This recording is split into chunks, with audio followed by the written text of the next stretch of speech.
Yüksek yüksek tepelere ev kurmasınlar. Aşrı aşrı memlekete kız vermesinler.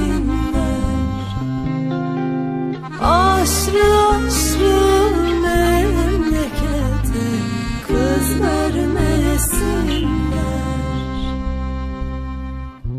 Annesinin bir tanesini hor görmesinler. Annesinin bir tanesini hor görmesinler. Uçan da kuşlara malum olsun, ben annemi özledim. Hem annemi hem babamı, ben köyümü özledim. Uçan da kuşlara malum olsun, ben annemi